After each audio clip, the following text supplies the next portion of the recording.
ineza yawe, urukundo rwawe, imbabazi zawe ntibirondoreka. Haleluya, haleluya. Yesu Kristo nashimwe, Imana ihabwa icyubahiro. Haleluya, haleluya, haleluya, haleluya. Imana mu butatu bwera, haleluya. Mana ushimwe, Mana ushimwe, Mana ushimwe. Dushimiye Imana, bene data nimumfashe duhereze Imana icyubahiro. Dushimiye Imana itwimanye, dushimiye Imana iduhaye umugisha, dushimiye Imana izinze ijoro ikazingura amanywa, dushimiye Imana itugejeje kuri uyu munsi, dushimiye Imana, dushimiye Imana ikomeje gusohoza amasezerano yadusezeranije. Dushimiye Imana intwari ku rugamba. Haleluya. Iki gitondo mwene data, wowe dufatanya uyu mwanya wa niba ture kubyuka duramya Imana, dusenga Imana, tuganira ku ijambo ry'Imana. Wowe uri hano mu mujyi wa Kigali, ndagusuhuje mu izina rya Yesu. Abari mu ntara ndabasuhuje mu izina rya Yesu Kristo. Abari hanze y'igihugu cyacu mwese ndabasuhuje mu izina rya Yesu Kristo wa Nazareti. Muri kumwe na Bishop Leonira, umushumba w'itorero Elayono Mountain Church mu Rwanda. Dukomeje kuba mu bihe byiza byo gusenga, dukomeje kuba mu bihe byo kongera kuganira ku ijambo ry'Imana. Turi muri teme yacu, gusenga ni uguhozaho, nta gucogora, nta kurambika. Ibihe byo gusenga, gusenga ni uguhozaho, gusenga nibwo buzima. Gusenga, yewe mu gusenga turindirwamo, mu gusenga Imana ijya yururuka, mu gusenga tuganira n'Imana, mu gusenga umwana w'umuntu avugira imbere y'Imana ibimubabaje. Mu gusenga, yewe umuririmbyi yambwiye neza ngo ndetse n'umwana muto uzi gusenga Imana ntabwo azagira ubwoba, azafashwa no gusenga.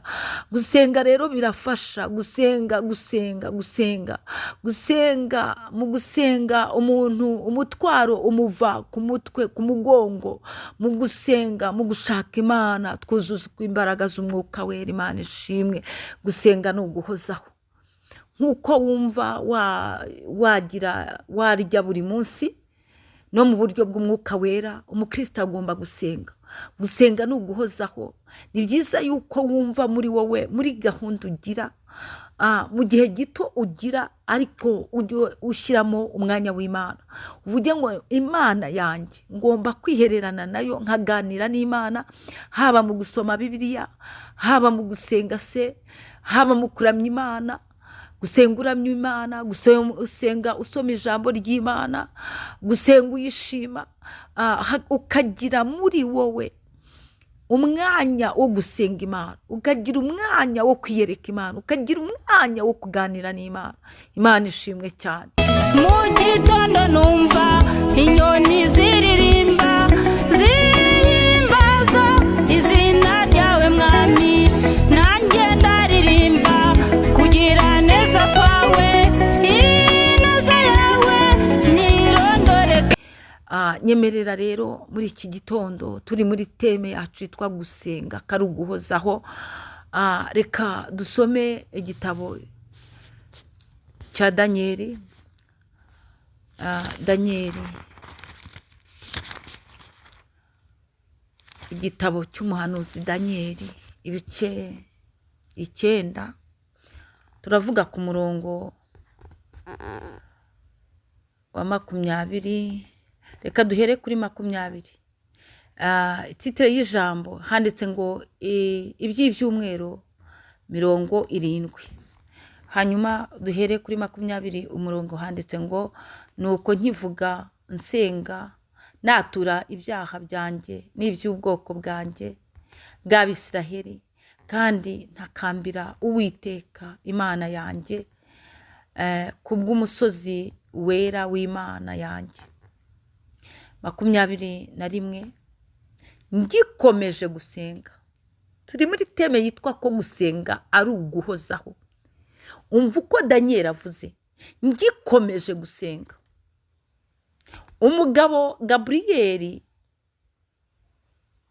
nabonaga ngitangira kwerekwa atumwa maze aratumwa maze aragaruka aza n'ingoga igihe cyo gutamba igitambo cya nimugoroba cyendaga kugera ankoraho. Imana ishimwe.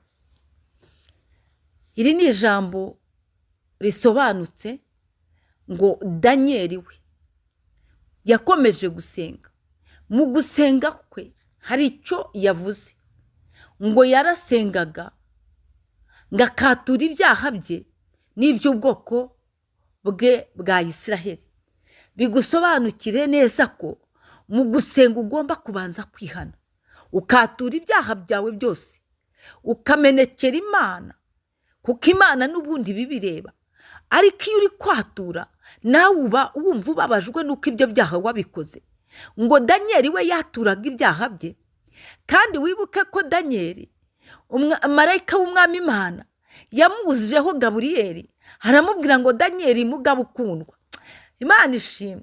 Ibaze kuba Imana yita umuntu ngo Daniyeli mugabo ukundwa, ariko Daniyeli akicisha bugufi akatura ibyaha bye, akatura n'iby'ubwoko bwe, akabyatura akavuga ngo Mana mbabarire icyaha iki n'iki.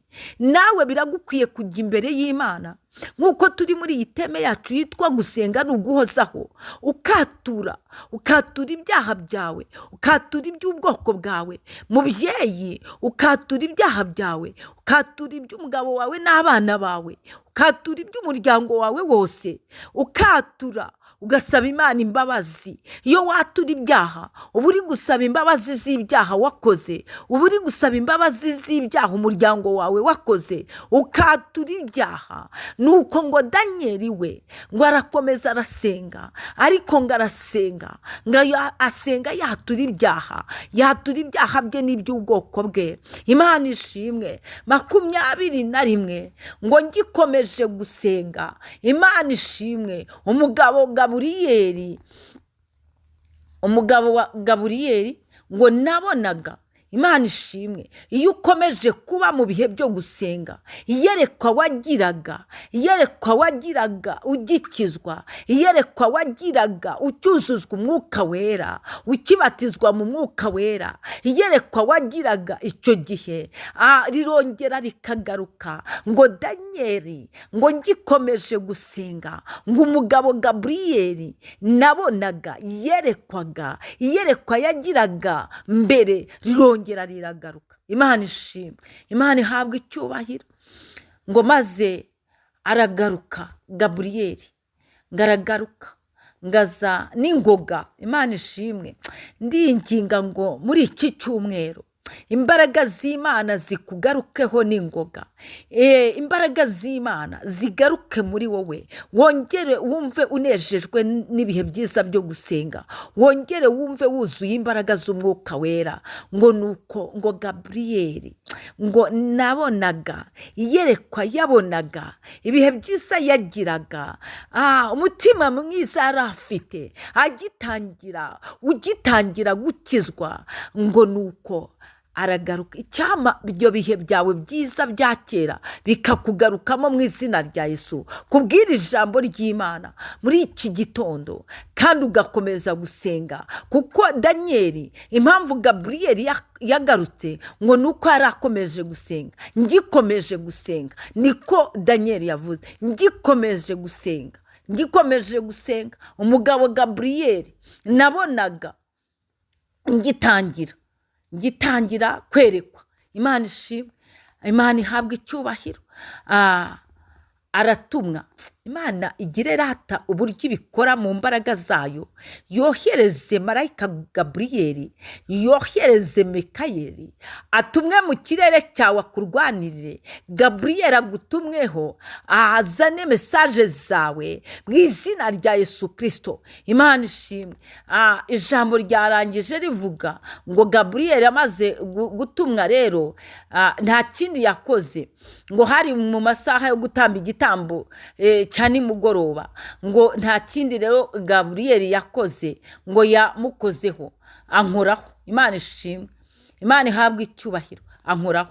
Ndinginze ngo ukuboko k'Uwiteka gukore muri ibyo biganza byawe, ukuboko k'Uwiteka gukore mu gatuza kawe, ukuboko k'Uwiteka gukore ku maso yawe urebe neza, ukuboko k'Uwiteka gukore ku birenge byawe utambuke, ukuboko k'Uwiteka kugukoreho ibyari byaranze byemere mu izina rya Yesu Kristo ngankoraho.